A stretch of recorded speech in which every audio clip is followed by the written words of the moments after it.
सर्व साधु मंगलम जिन धर्म मंगलम। ओम उत्तमा ओंकार उत्तमा ओम उत्तमा अरिहंत उत्तमा सिद्ध प्रभु उत्तमा आचार्य उत्तमा उपाध्याय उत्तमा सर्व साधु उत्तमा जिन धर्म उत्तमा।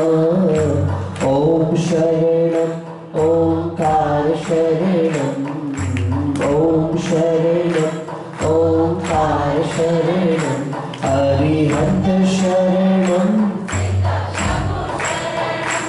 आचार्य शरणम उपाध्याय शरणम सर्व साधु शरणम जिन धर्म शरणम।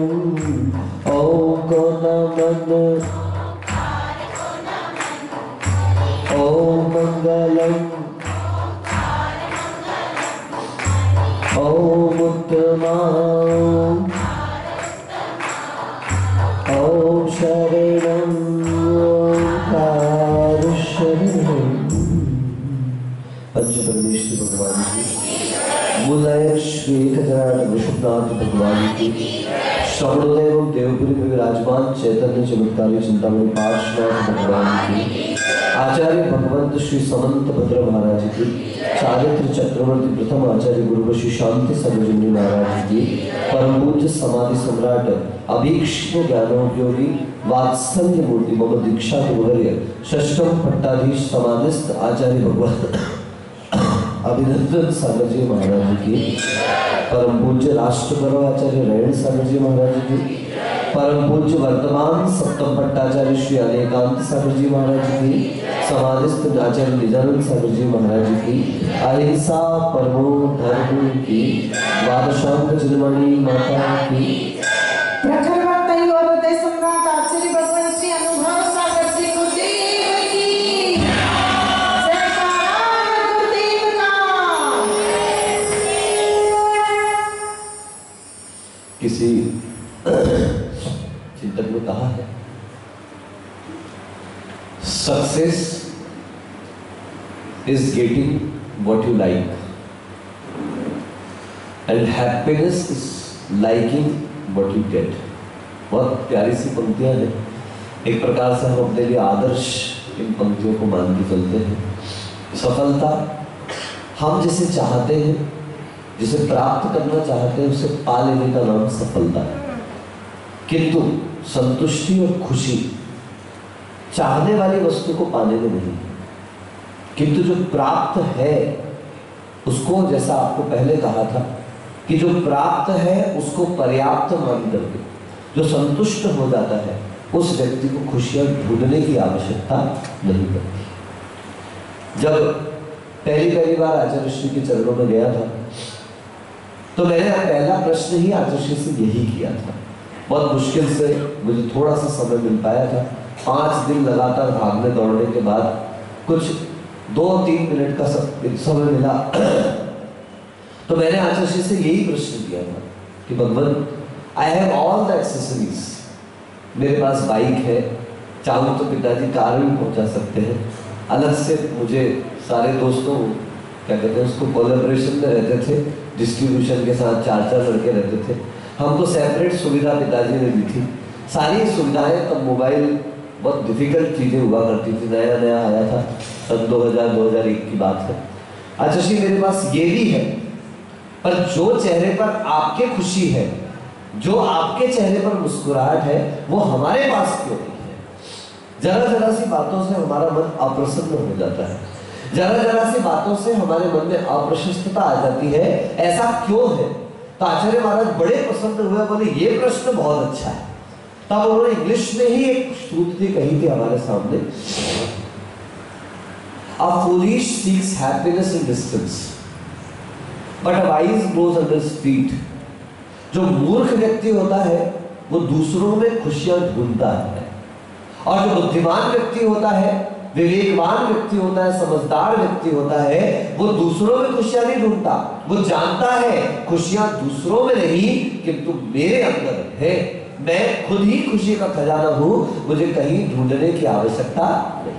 आजकल एक बड़ा अच्छा शब्द चला है, मेरी ध्यान दिया, कभी टी शर्ट के ऊपर लिखा रहता है अपना टाइम आएगा, लिखा रहता है क्या? देखा, सुना है? सुना? हाँ, बड़ा प्रचलित शब्द है भाई आजकल तो। अपना भी टाइम आएगा, अपना टाइम आएगा, अपना टाइम आएगा, अपना टाइम आएगा। सुनो, जब आपका टाइम आएगा तो 4 आदमी कंधा देने आ जाएंगे। इसे टाइम मत आने दो, समय आपका इंतजार नहीं करेगा। मैंने एक दिन पहले भी कह चुका हूं कि time and tide wait for none. समय और लहरें ये कभी किसी का इंतजार नहीं किया करती है। जो आज है, जो वर्तमान में है, जो हमारे पास अभी है, अगर हम उस वर्तमान का उपयोग कर लेते हैं तो जीवन में खुशियों को ढूंढने की कोई आवश्यकता नहीं। आप अतीत को देखेंगे तो आंसू आएंगे या तो आकुलता होगी। दो बातें, क्या कहा ललिता बोली? अतीत को देखोगे तो या तो आंसू आएंगे या तो क्या होगा? प्रेरणा ने मुझसे कहा कि जब भी नरेंद्र भाई को ऐसे देखते हैं इस स्थिति में, अभी आज उनकी तबीयत खराब है सब, तो पहले महाराज जी रोती थी, पहले दुखी होती थी, लेकिन जब ऐसा महसूस हुआ और हम लोगों ने भी इनको एक ही बात कही कि आप जितनी पॉजिटिव थिंकिंग रखेंगे, हो सकता है कि वो आदमी वापस वैसा स्वस्थ ना भी हो पाए, मुझे नहीं पता, आई कांट से एनीथिंग। इनका शरीर का कोई भरोसा नहीं है, आत्मा का तो भरोसा है, पर शरीर का कोई भरोसा, क्या पता कब क्या स्थिति में। लेकिन एक पॉजिटिव अप्रोच हमेशा बना के रखो, एक पॉजिटिव एटीट्यूड हमेशा बना करके रखो।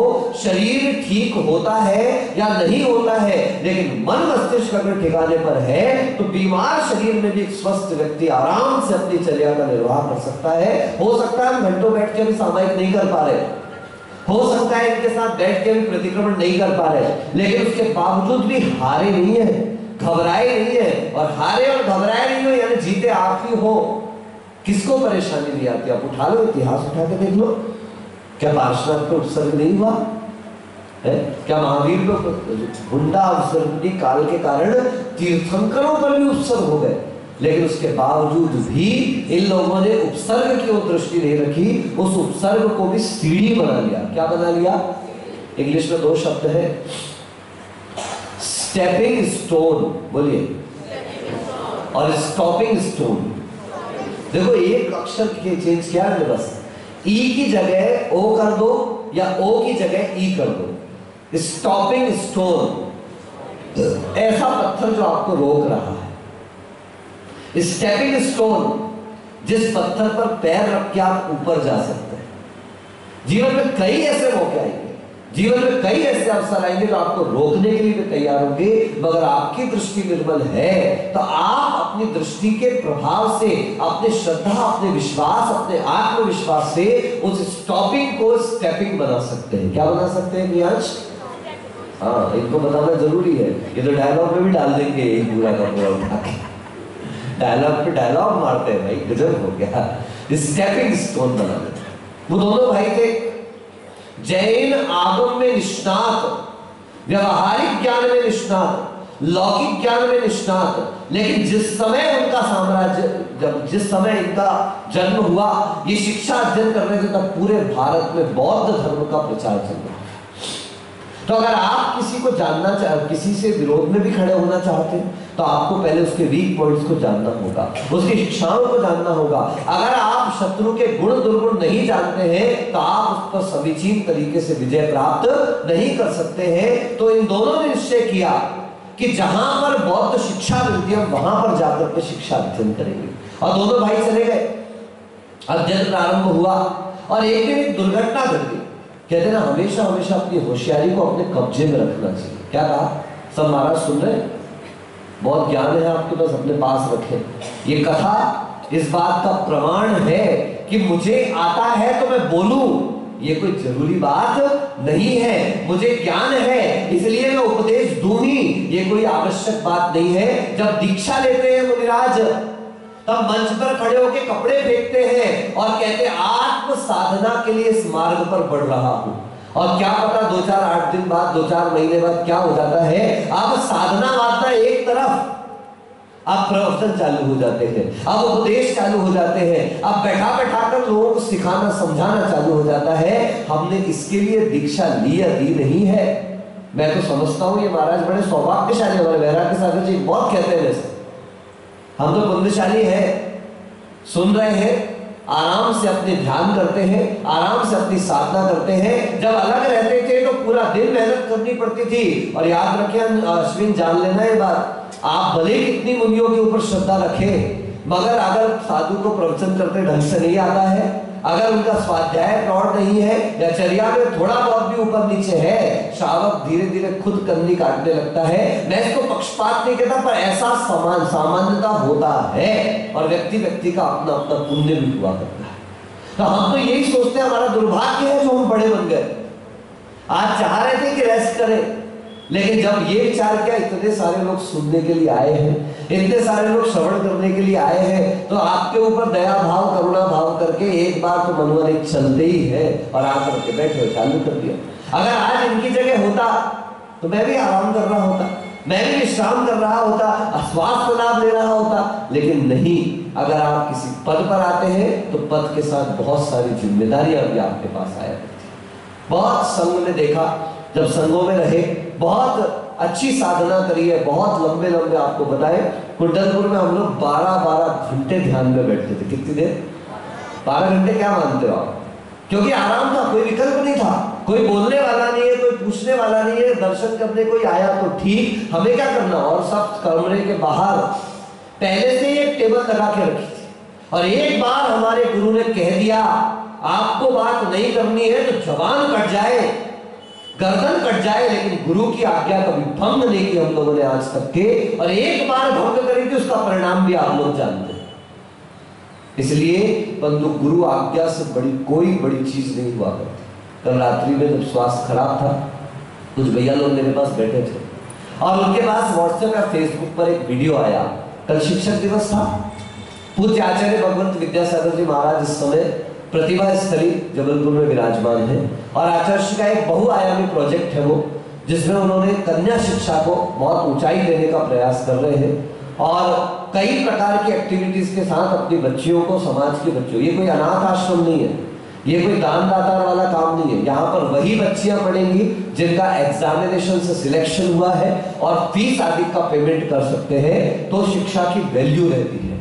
आप देखिए, हमको बहुत अच्छा योग कराते आता है, हमने कह दिया आपसे आ जाओ योग कराएंगे, 15 लोग आएंगे, लिख के देता हूं। अभी रामदेव आ जाओ, 500 रुपए का टिकट खरीदोगे, आप देखिएगा वहां पर भीड़ कितनी होती। क्यों? आदमी को सस्ती चीजों की वैल्यू नहीं होती, फोकट में मिलता है तो उसकी कीमत नहीं करते, और जहां पैसा देना पड़ता है तो निचोड़ना है पूरा, इसलिए जाना पड़ेगा। तो आचार्य महाराज का वो कल वीडियो सामने आया जो इन लोगों ने दिखाया मुझे, कि आचार्य श्री कल शिक्षक दिवस पर प्रतिभा स्थली में प्रवचन कर रहे हैं, जो सुबह पूजन के बाद होता है, 10 मिनट का प्रवचन करते हैं, वो ज्यादा तो वो नहीं कर पाते। वो अपने गुरु को स्मरण करके रोने लगे। मैंने अपने जीवन में, मैं आचार्य महाराज के पास सन 2000 से जुड़ा और 2008 तक आचार्य महाराज के करीब रहा हूं, मतलब साथ में रहा हूं। सिर्फ एक कुंडलपुर के बड़े बाबा शिफ्ट हुए थे, उस दिन मैंने आचार्य श्री की आंखों में आंसू देखे थे जब बड़े बाबा उठ गए थे अपनी जगह से। उसके बाद आज मैंने ऐसा वीडियो देखा, ऐसे वैसे नहीं, फफक कर रो रहे हैं कि कैसे मेरे गुरु का मेरे ऊपर उपकार है, शिष्य कैसे अपने गुरु का उपकार भूल जाते हैं। उन्होंने एक ही बात कही कि सारी जिंदगी पर एक चीज भारी पड़ती है कि जिस समय तुम्हारे गुरु ने तुमको पिच्छिका सौंपी थी, ये मुनि मुद्रा भी थी, उससे बड़ा गुरु का कोई दूसरा उपकार नहीं हो सकता। शिक्षक तो एक बार गलत रास्ता दिखा सकता है, शिक्षक तो एक बार गलत मार्ग दिखा सकता है, शिक्षक तो एक बार गलत हो भी सकता है, लेकिन गुरु कभी गलत नहीं हो सकता है। इसलिए भगवान, जिन्होंने गुरु की आज्ञा का अक्षरशः पालन किया, आज अगर आचार्य महाराज की इतनी ख्याति है, आज इतना सातिशय उनका प्रभाव दिख रहा था, उसका एक कारण कि 4 वर्ष तक वे अपने गुरु के नजदीक रहे। कितने वर्ष तक? सन 1968 में दीक्षा के बाद 1973 में उनकी समाधि हुई है ज्ञान सागर जी महाराज की। 4 वर्ष तो शिष्य के रूप में और अंतिम के 6-7 माह जो ज्ञान सागर जी का था वो उनके गुरु के रूप में, उनके आचार्य के रूप में उन्होंने व्यतीत किया, लेकिन प्रतिक्षण अपने गुरु की परछाई बनकर के रहे और ऐसे अपने गुरु के प्रति समर्पण रखा कि ना तो किसी से अध्ययन किया है, ना तो किसी से शिक्षा प्राप्त करी है, ना किसी पंडित से पढ़ाई करी है, लेकिन आज उनका ज्ञान अपनी जगह पर अचूक है। बंधु, ये आंसू हर समय नहीं निकला करते, ध्यान रखिए। ये आंसू जब निकलते हैं तो निश्चित रूप से, एक बार किसी ने पूछा, ये थोड़ी सी लोकल बात है लेकिन है बड़ी मजेदार बात, कि किसी ने पूछा आंसू से, तू बाहर क्यों आया? तो आंसू ने कहा कि कोई अंदर ऐसा जा समाया कि फिर मैं अपनी वहां पर जगह ही नहीं बना पाया, इसलिए मैं आंसू आंखों से बाहर आया। आंसू ने कहा मैं बाहर इसलिए आया कि अंदर कोई ऐसा समा चुका है कि अब मेरे रहने के लायक वहां पर कोई जगह नहीं बची, इसलिए मुझे बाहर आना पड़ा। ऐसे गुरु मेरे अंदर समा चुके, भजन गाते हैं ना, गुरु ऐसे बसो मेरे मन में जैसे, और तुम, मतलब ऐसे बस जाए गुरु मेरे अंदर कि मेरे और गुरु के बीच का अंतर दिखाई नहीं दे। जैसे तिल्ली में तेल समाया, बोलो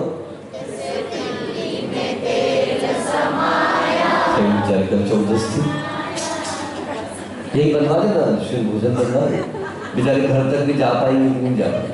मैं 2 कटोरी लौकी खा के, 1 प्लेट उपमा खा करके इतना बोल रहा हूं और तुम खाए नहीं बोल पा रहे। भगवान, हे भगवान, मेरे महावीर, मेरा एक काम कर देना, जो नहीं बोल रहा उनका इंतजाम।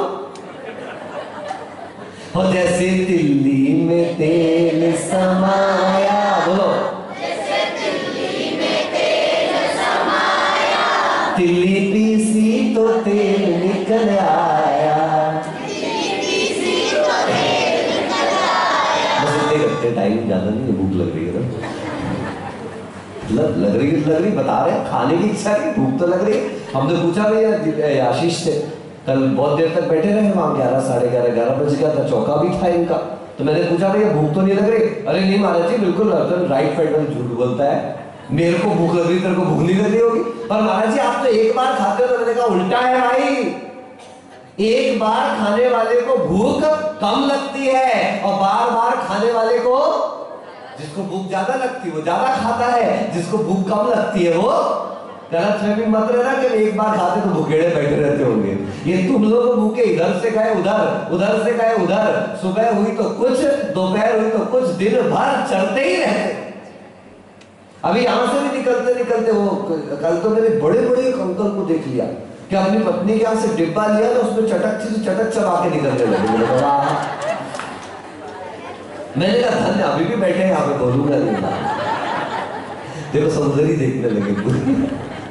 अब सोचे इनमें से कौन होगा वो जिसने चटक खाई हो, जिसने होगा वो समझ गया होगा क्या करे। पुष्पा भाभी कह रही रहने तो छोड़ो, तो पता नहीं मेरे घर से निकल गया तो वो दोनों भाई अध्ययन करने के लिए वहां पर पहुंच गए। अध्ययन चल रहा था, एक दिन बड़ी दुर्घटना घट गई। गुरु आज्ञा से आगे बढ़ गए। गुरु ने कहा था बोलना नहीं वहां पर, गुरु ने कहा था बताना नहीं कभी वहां पर, जितना आता है बस सीखो सीखो सीखो, कभी भी शिक्षक बनने की कोशिश मत करना जब तक गुरु खुद आदेश ना कर दे।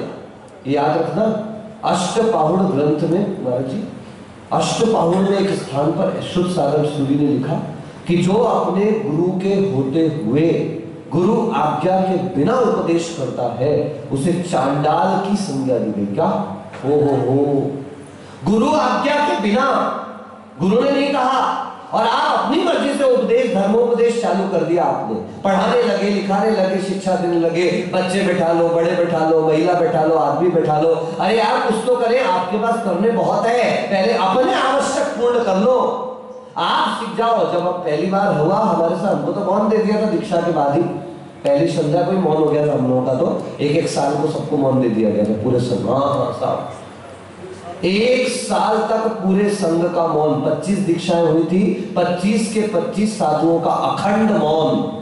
आचार्य श्री के अलावा और संघ में बड़े महाराज के समय सागर जी, योग सागर जी, इन 2 मुनिराजों के अलावा हम किसी से चर्चा नहीं कर सकते थे। वो भी चर्चा तब जब हमारी कोई आवश्यकता हो तब। मैं आपको जो बात बता रहा हूं आप दांतों तले उंगली दबा जाएंगे साहब। 5 साल गुजर गया। कितना? संघ में मुनिराज थे पुनीत सागर जी महाराज, अभी से ये मौत रहे आगम पुनीत सहज। पुनीत सागर जी महाराज सिविल इंजीनियरिंग में gold medalist from Aurangabad university. वो मुनिराज 5 साल तक मौन रहे। क्या कहा? बोलो।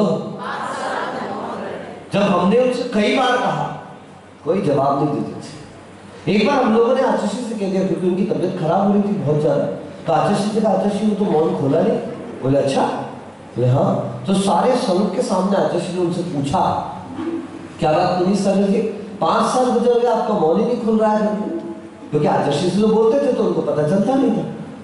तो आचार्य महाराज जी से उन्होंने कहा, भगवान आपने कहा था दिवाली से दिवाली तक मौन, आपने ये नहीं कहा था कौन सी दिवाली तक मौन।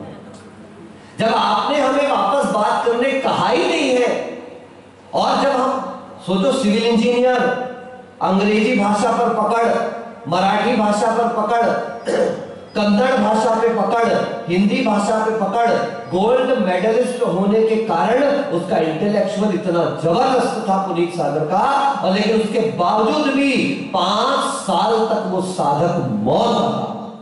एक बार करतल ध्वनि से स्वागत करो। अभी आप दर्शन करके आए मंडी बामोरा, दुर्लभ सागर जी मुनिराज। मेरे से दीक्षा में एक क्रम छोटा था, ब्रह्मचारी तो बड़े थे मुझसे। देखिए आश्चर्यजनक रूप से उस साधु ने संघ में रहते, जब तक मैं सामने था, उसने कभी किसी श्रावक से बात नहीं करी। मुनिराजों से भी तब बात करते थे जब उन्हें अत्यंत आवश्यकता होती है। हम तो कहते थे मतलबी आदमी है, बेवफा, अपना काम होता है तो आ जाता है, बाकी हम जाओ तो बात ही नहीं करता। लेकिन आज समझ में आता है कि शुरुआती दौर में जिस साधक ने अपनी जैसी साधना बना ली है, उस साधक का सारा जीवन वैसा ही हो जाता है। तो देखो सुनील सागर जी महाराज मौन रहते, आज के मौनी नहीं है वो संगति सागर जी के पास भी थे तो ऐसे ही रहते थे। सुंदर सागर जी की शुरू से बोलने की आदत थी हमारी, और सुनील सागर जी की शुरू से मौन रहने। हम भी मौन रहे, हालांकि आज कोई भरोसा नहीं करता हमको देख करके महाराज कभी मौन रहे होंगे, लेकिन हमारा भी मौन अखंड रहता था साहब। हमने भी नियम लिए तो भरपूर पालन किया। जब तक आचार्य श्री का आदेश नहीं हुआ, हमने किसी श्रावक को कभी उपदेश नहीं दिया। मुझे याद है कभी ऐसी जरूरत भी पड़ी तो पहले आचार्य श्री के पास गए और उनको बताया कि ऐसी ऐसी बात है, आचार्य श्री इनसे चर्चा कर ले। आचार्य श्री ने आशीर्वाद दिया, तब उनसे हमने किसी विषय पर चर्चा करी, अन्यथा कभी। दुष्परिणाम देखो, अकलंक और जानते सब दोनों के बारे में बहुत। एक पाठी अकलंक और 2 पाठी निकलंक। क्या सुना? एक बार पढ़ ले, सुन ले तो अकलंक को याद हो जाता था, और 2 बार सुनने पर निकलंक को याद हो जाता था। बड़ी गजब की बुद्धि क्षमता थी, सरस्वती का प्रसाद था। अकलंक निकलंक पढ़ रहे थे, पढ़ते पढ़ते पढ़ते एक दिन अम्मा जी, ओ कुर्सी वाली अम्मा जी, मैं कई बार कह चुका हूं कि वहां बैठा मत करो, और बैठ जाओ तो बात मत किया करो। आपको बुरा लगे तो 100 बार लग जाए, मेरे प्रवचन सभा की मर्यादा बना के रखना है। मैं बहुत तकलीफ में आपके बीच में प्रवचन करने बैठा हूँ, और ये हंसी मजाक वहां बैठ के बातें करना, कुछ भी करो लेकिन प्रवचन सभा में बात मत किया। और वहां बैठे तो वहां ना बैठा करे, यहाँ पर आकर के बैठा करे, ठीक है? वो समाज को निकाल दिया ना, ऐसा लगता है आप लोगों को क्या अछूत हो, इसलिए बाहर बैठा दिया। और मेरी बात का बुरा मत मान लो, मान जाओ तो मेरा कोई लेना देना, क्योंकि 50 बार आपको संकेत कर चुका हूं कि वहां पर बैठकर कोई चर्चा ना किया करें। बहुत मेहनत से आपके बीच में उपदेश चल रहा है, ध्यान रखना। चलो कहां चल रहे थे? अकलंक और अब क्लास चल रही थी, और जो बौद्ध शिक्षक थे वो सप्तभंगी में फंस गए। सप्तभंगी जानते हैं? अस्ति नास्ति, अस्ति नास्ति अवक्तव्य, अस्ति अवक्तव्य, नास्ति अवक्तव्य, और अस्ति नास्ति अवक्तव्य। मैंने आपको पहले इसके बारे में बताया हुआ है, फिर समय मिलेगा तो भी बताएंगे, अभी आज उतना समय अपने पास नहीं। तो फंस गए उनके मास्टर। उनने सोचा पढ़ाना है तो अपने गुरु के पास गए, जब क्लास छोड़ के पूरी, और क्लास के बच्चे सब बैठे हुए थे शांति से। ये निकलंक से गलती हो गई। किससे? निकलंक ने सोचा इसको सही कर दूं मैं, और निकलंक ने उसको सही कर दिया जो गलत हो रहा था। अब यहीं पर उसने गलत कर दिया। कभी कभी ज्ञान का है रख लो अपने पास, दबा के रख लो। हर समय बोलना, हर समय बता देना ये जरूरी नहीं हुआ करता। और निकलंक ने सुधार दिया, ये सुधारना उनके लिए नुकसानदायक हो। बस वो तो बैठ गए। जैसे ही वो शिक्षक आया और उसने वो देखा, वो समझ गया यहाँ कोई जैन श्रावक है, यहाँ पर कोई जैन विद्वान है। इन बच्चों में कोई जैन ग्रंथों को जानने वाला, जैन सिद्धांतों को जानने वाला व्यक्ति अवश्य बैठा है। बहुत प्रकार की परीक्षाएं की गई, और एक परीक्षा तो इतनी खतरनाक कि जिनेंद्र भगवान की प्रतिमा को लांघना है। निकलंक घबरा गए। अकलंक ने कहा घबराओ मत, एक धीरे से धागा प्रतिमा के ऊपर डाल दिया और उसको क्रॉस करो। याद रखना, अगर एक भी धागा है तो प्रतिमा नमस्कार के योग्य नहीं। ये आप सब अच्छे से ध्यान रखना, संकेत से समझ जाना कि आपके लिए पूर्ण रूप से निर्ग्रंथ दिगंबर प्रतिमा ही पूज्य है, नमस्कार के योग्य है। एक धागा डल गया प्रतिमा के ऊपर जो किसी और को दिखाई नहीं दे रहा, उसको अकलंक लांघ गए, बच गए। निकलंक लांघ गए, बच गए। बस कई प्रकार के परीक्षण हुए। अकलंक निकलंक बहुत बुद्धि चातुर्य था, बचते चले गए, बचते चले गए, लेकिन एक जगह हार गए। इसको श्रद्धा कहते हैं, इसको अभ्यास कहते हैं। रात को नींद लगी थी, उनके गुरुजनों ने, जो बौद्ध वाले थे, उनके गुरुजनों ने ठंडा ठंडा मटके का पानी लिया और वो सारा का सारा पानी बच्चों के ऊपर धड़ धड़ धड़ धड़ डालना चालू किया। जैसे ही अकलंक निकलंक उठे, बाकी सारे लड़के तो हे बनते हे बनते हे बनते हे बुद्ध कर रहे थे, लेकिन इनके मुंह से क्या निकल गया? अरहंत अरहंत। बस फंस गए दोनों। जो सच बोलना भी नुकसानदायक है। अरहंत अरहंत मुंह से निकल गया, दोनों को कैद किया गया। लेकिन फिर अपने बुद्धि चातुर्य से वहां से भागे। भागते भागते भागते जब इन्हें लग गया निकलंक को क्या हमारा बचना संभव नहीं है, क्योंकि ये सैनिक तो हमारे पीछे लगे हैं। निकलंक ने अकलंक से कहा भैया भागते भागते कह रहे हैं आप एक पार्टी, मैं दो पार्टी, आपसे बड़ा कल्याण होगा जन शासन का, इसलिए मेरी जान चले जाए मगर आपकी जान आनी चाहिए। तो अकलंक भागते भागते कहते पर ऐसा क्या करें हम? दोनों के बीच में भागते भागते विवाद चल रहा है। नहीं निकलंक तो छोटा है, अभी तेरी उम्र छोटी है, मैं मर जाऊं पर देखो दोनों भाई आ तो दूसरे क्या तू मर जा मैं बच जाता हूं, तू मर जा मैं बच जाता हूं, लेकिन वहां पर नहीं। बच करके करते करते आखिर निकलंक ने एक रास्ता निकाल लिया। रास्ते में तालाब पर एक धोबी कपड़े धो रहा था। निकलंक भागा और निकलंक ने उस धोबी को पकड़ा अपने साथ, बोले भागो भागो सैनिक आ रहे हैं मारने के लिए करके। और अकलंक जाकर के पानी में छुप गए और सैनिक किसके पीछे भाग गए? धोबी और निकलंक के पीछे। थोड़ी आगे जाकर के दोनों पकड़ में आ गए, दोनों की गर्दन काट दी गई और लेकर के चले गए राजा के पास। उस समय अकलंक को बहुत पीड़ा हुई, लेकिन वही अकलंक देव आज जिन शासन के सबसे बड़े तार्किक विद्वान हैं। शायद आपने नाम सुना हो ना सुना हो, कितने लोगों ने सुना हो मुझे नहीं पता। तत्वार सूत्र का नाम सब लोगों ने सुना कि नहीं सुना? उन सूत्रों के ऊपर आचार्य भगवान पूज्यपाद महाराज ने एक टीका लिखी है, सर्वार्थ सिद्धि। क्या लिखी है बोलो? नाम ले लो भैया, क्या लिखी है? और सर्वार्थ सिद्धि के भी नीचे जो टीका है, उन टीकाओं पर और विस्तार किया है राजवार्तिक ग्रंथ में। कौन से ग्रंथ में? आचार्य भगवंत का नाम है अकलंक महाराज। कौन से महाराज? बड़े बड़े संस्कृत के विद्वान, न्याय के विद्वान और व्याकरण के विद्वान धराशायी हो जाते हैं उनकी व्याकरण, संस्कृत और सिद्धांत न्याय आदि को देखकर। बंधु आश्चर्यचकित है, जर्मनी अकेले जैसी जगह पर 700 विश्वविद्यालय इस जैन सिद्धांत आचार्य अकलंक देव की राजवार्तिक के ऊपर बड़े बड़े शोध हो रहे हैं कि इतना विस्तृत, जो एक बात आगे आगे कह दी वो कभी पीछे भी किसी की बात से कटने वाली नहीं। अकलंक और निकलंक चाहते तो भय में हार जाते, लेकिन नहीं, उन्होंने पक्की श्रद्धा रखी, दृढ़ सिद्धांत रखा। कल कहा था, परसों आपको, भयाशा स्नेह लोभाश्च कुदेवागम कुलिंगी नाम प्रणामम विनियम चैव न कुर्युः शुद्ध दृष्टि। जो सम्यक दृष्टि है वो भय से, आशा से, स्नेह से और लोभ से कभी भी कुदेवों को, कुआगम को और कुलिंगियों को नमस्कार, प्रणाम और उनकी विनय भी नहीं करता है। अकलंक देव और निकलंक देव का उदाहरण अपने आप में इस जिन शासन के इतिहास का आदर्श पृष्ठ है बंधुओं। उन्होंने प्राण देना स्वीकार किया निकलंक ने, लेकिन झुकना स्वीकार नहीं किया। बंधुओं आप भी ध्यान रखें, ये उदाहरण सिर्फ सुनने के लिए नहीं है। नहीं तो बोले महाराज आप ही ने तो कहा है, why we have 2 ears and a single mouth, because we may listen the more and speak the less। है, 2 कान दिए हैं, सुनते रहो सुनते रहो सुनते रहो। और उसमें भी क्या करें महाराज, एक से सुनो और दूसरे से बोलो ना। आओ ऐसी करेंगे क्या? नहीं महाराज, याद रखें, जो श्रवण किया जा रहा है उसका आचरण में आना उतना ही आवश्यक है जितना खाए हुए का पचाना। क्या कहा बोलो?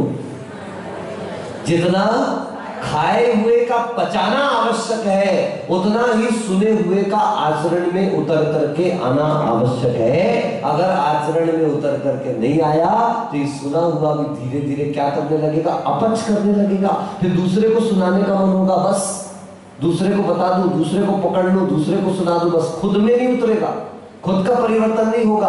पर को सुनाना, पर को बताना, पर को दिखाना, बस इतना ही बना है। आइए अपना टाइम जब आएगा तब आएगा। आज अपने समय को लाने की कोशिश करें। किसको लाना है? समय। समझे? समय मतलब क्या है? आत्मा। बोलो, समय मतलब क्या?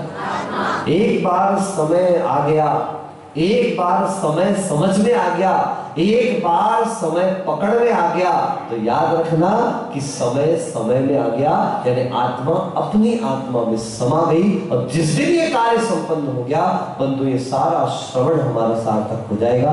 गुरुदेव ने कहा, अतीत को देखोगे या तो आकुलता होगी या तो आंसू निकलेंगे, भविष्य को देखोगे भय उत्पन्न होगा। देखो ना, कल भोपाल में एक सिविल इंजीनियर जिसका बहुत दिनों से जॉब छूटा हुआ था, उसने पहले स्वयं कीटनाशक खाया, अपनी पत्नी को खिलाया, अपने दोनों बच्चों को पिलाया, चारों के चारों को कीटनाशक पिलाया। और जब ये सोने लगे, किसी को बताया नहीं कीटनाशक, सिर्फ पत्नी को बताया। और जैसे ही सोने लगे तो लकड़ी काटने का कटर होता, उससे अपने लड़के और लड़की की गर्दन काट दी। सुसाइड नोट है।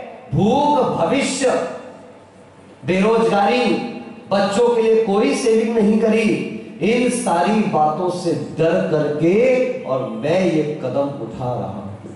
कितना दर्दनाक उस परिवार का अंत हुआ, आप सोचिएगा। बंधुओं, बहुत सौभाग्यशाली हो, दिमाग ठिकाने पर है। क्या बोल रहे हैं भैया?